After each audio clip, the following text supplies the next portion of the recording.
L'outil pousser-tirer est accessible par son icône ici et par le menu déroulant Outils, pousser-tirer. Également, la touche P de votre clavier lui sert de raccourci. Cet outil sert à supprimer ou à donner du volume à une face. Ainsi, il ne fonctionne pas sur les arêtes ou segments. Si je sélectionne mon outil pousser-tirer, je ne peux rien faire. Ni sur les arêtes ou segments qui ne sont pas connectés et donc n'ont pas de face. En revanche, il fonctionne très bien sur un modèle que j'ai dessiné très rapidement avec l'outil main levée ici. Je clique et vous voyez que je peux l'envoyer dans tous les sens. J'ai relâché le bouton de ma souris. Simplement en cliquant, je peux monter ou descendre. On remarque également que lorsque je passe dessus une face qui peut être extrudée, c'est-à-dire une face à laquelle on peut donner ou supprimer du volume avec la commande pousser-tirer, on dit fréquemment extruder et c'est le terme que j'emploierai. On remarque donc que la face se couvre d'un trémis. Ici, par exemple, je vois que je peux extruder cette partie, mais que je ne peux pas extruder cette partie. Je clique une fois et je monte. Je peux venir m'aligner sur un objet déjà existant, tout simplement en allant chercher l'inférence comme ceci. Je clique et je suis maintenant exactement à la même hauteur que cet objet. Je clique ici et je l'extrude dans ce sens. CTRL Z pour revenir en arrière et encore CTRL Z. Si je viens afficher la géométrie cachée, affichage, géométrie cachée, je remarque que la face que je ne pouvais pas extruder il y a quelques instants devient extrudable mais est divisée en une multitude de faces. Je clique sur la première, je l'extrude, la seconde, la troisième, etc. Vous l'aurez compris, je ne peux pas extruder de surface courbe. Je dézoome et je vais extruder cette face ici. On voit que j'ai dessiné un petit cube. J'appuie sur la touche CTRL et vous voyez sur mon curseur, un petit plus est apparu. Je ne sais pas si vous le voyez bien. À partir de ce moment-là, je clique une fois et vous voyez qu'ici il m'a créé des arêtes. Cette arête est en fait simplement une face à l'intérieur. Je supprime cette face et nous voyons qu'à l'intérieur, effectivement, il y a une face. CTRL Z pour remettre ma face, donc pour revenir en arrière. Je viens dessiner un léger rectangle ici, je l'extrude et je n'ai pas créé de face. Lorsque je tire sur ma face ici, l'ensemble de l'objet est extrudé et donc gagne en volume ou est réduit en volume. Je reviens en arrière, CTRL Z, CTRL Z une seconde fois et cette fois-ci, je vais créer une face. J'appuie donc sur CTRL, le petit plus apparaît et je crée une face.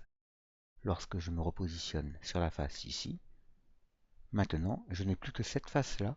Cette face-là n'est pas prise en compte. CTRL Z pour revenir en arrière, une seconde fois. Si je veux supprimer la face à l'intérieur ici, je prends mon outil gomme et je viens effacer les arêtes qui délimitent ma face. Comme ceci.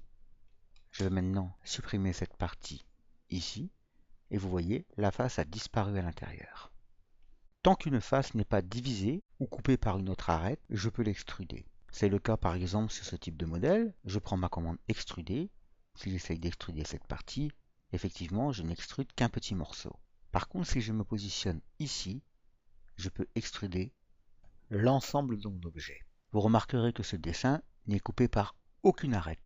Les arêtes qui servent à créer le dessin servent également à délimiter les endroits que je vais extruder. Voyons maintenant une autre forme d'extrudation. Si je sélectionne cette face et que je l'extrude, si je viens voir en dessous, j'ai un trou. Cela est dû au fait que les deux faces ici sont connectées. Ces deux faces. Pour pallier à cela, encore une fois, je vais appuyer sur la touche CTRL, le plus apparaît, j'extrude, et cette fois-ci nous voyons nettement que j'ai une face au fond de mon objet. Je vois également que cette face est à l'envers, j'appuie sur Espace, je la sélectionne, je fais un clic droit et je viens inverser les faces pour la rendre blanche. Je vais maintenant vous montrer comment désactiver dans SketchUp quelque chose qui peut être relativement gênant. Je prends l'outil rectangle, je viens dessiner un rectangle ici, je le sélectionne simplement. Je prends mon outil extruder et je viens essayer d'extruder ma deuxième face ici. Je clique Et vous voyez, c'est mon rectangle, car il est en sélection, qui du coup est extrudé. Cela peut s'avérer gênant dans bien des cas, surtout quand il y a beaucoup d'objets et que vous ne savez pas s'il y a des objets sélectionnés ou pas, ou du moins vous n'avez pas fait attention que certains objets sont sélectionnés. Pour pallier à cela, nous allons aller dans Fenêtre, Préférences, ici, et cliquer sur Dessin. Ici, nous allons cocher Désactiver la présélection dans l'outil pousser-tirer et cliquer sur OK. CTRL Z pour revenir en arrière. Je sélectionne cet objet. Je prends mon outil extruder et vous voyez automatiquement il me le désélectionne. Si j'essaye d'extruder ici, maintenant, ça fonctionne. C'est donc à vous de choisir de quelle façon vous voulez travailler.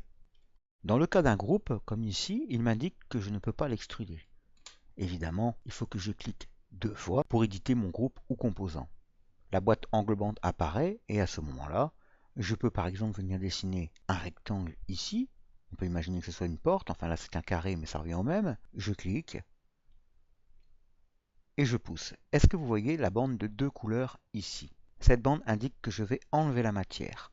Je clique et j'ai enlevé la matière. Si vous n'y arrivez pas, pas de problème. Vous vous positionnez comme ceci, vous cliquez une fois et vous allez chercher l'extrémité de votre seconde face. Cela donne le même résultat. Vous pouvez bien entendu faire la même chose avec un cercle. Je dessine un cercle ici. J'appuie sur la touche P, je clique une fois et je viens lui indiquer que je cherche l'inférence ici. Vous voyez, on voit nettement que j'ai 2 couleurs, ce qui indique que je vais enlever de la matière. Et voilà, j'ai donc créé mon trou. Je vois ici qu'il faut que je vienne dans Affichage et que je décoche Géométrie cachée pour ne pas voir ces fameux traits. Ici, je vous ai préparé un modèle avec des cercles de différents diamètres, mais également ici un second modèle avec un triangle. L'objectif est simplement pour moi de venir trouver tout ça le plus rapidement possible. Je prends mon outil extruder en appuyant sur la touche P, je clique une fois et je descends ici sur l'arête. J'utilise donc l'inférence pour trouver mon objet. Je me mets sur le deuxième cercle, je clique 2 fois, etc. Et ici, je vais également cliquer 2 fois. Lorsque je me positionne comme ceci, vous voyez que j'ai percé tous mes trous ici, même s'ils sont d'une taille différente. J'ai également percé mon triangle. Par contre, je ne l'ai pas traversé. Pourquoi? Si je passe en mode transparence ici, on voit que je suis exactement à la même hauteur ici. Lorsque vous cliquez 2 fois, après avoir fait la première extrudation, vous extruderez tous vos objets de la même hauteur que votre première extrudation. Cela veut dire qu'on aurait pu le faire dans l'autre sens et venir rajouter de la matière ici ou ici. Nous allons maintenant venir extruder ce cercle ici. Je clique une fois et je lui donne le sens de l'extrudation et je vais taper directement 100 au clavier. Vous voyez que SketchUp m'a fait une extrudation à 100. Je me suis trompé, je voulais une extrudation à 160.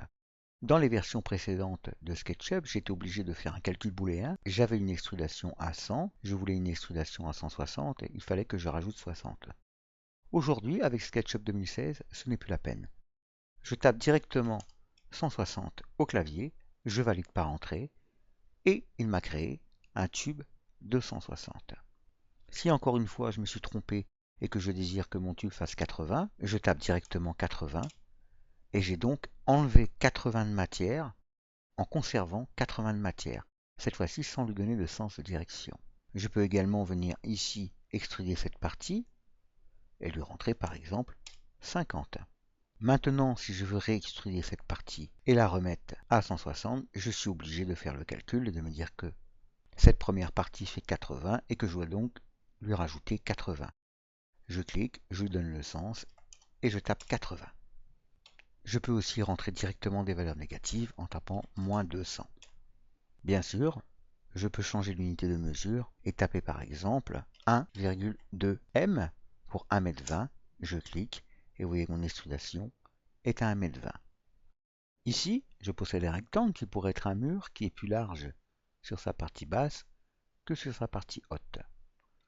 Lorsque je positionne mon curseur, il me dit que je peux l'extruder. Effectivement, je peux l'extruder. Je vais alors dessiner un rectangle ici sur mon mur et tenter de l'extruder. Il me dit que le décalage est limité à 26,80. Je clique et voyons ce qui s'est passé de l'autre côté car je n'ai pas enlevé la matière. Je déborde. Cela est dû au fait qu'ici, je suis plus large qu'ici. Il me sera donc impossible, avec cette technique, de créer un trou dans mon mur. Nous pouvons cependant le faire avec l'intersection des faces, et je vous conseille donc de regarder le tutoriel consacré au menu contextuel pour savoir comment trouver ce genre d'objet. Si je viens dessiner un rectangle sur mon cylindre ici, vous voyez que je ne peux rien faire, je ne peux pas l'extruder. Alors évidemment, il existe des techniques pour le faire, il existe notamment des extensions pour le faire, mais encore une fois, l'utilisation de telles extensions fait l'objet d'autres tutoriels, et je vous invite, une fois de plus, à les consulter pour savoir comment le faire. N'hésitez pas, si quelque chose vous a échappé, si j'ai mal expliqué quelque chose, si des questions vous viennent, à me les poser, je me ferai un plaisir de vous répondre.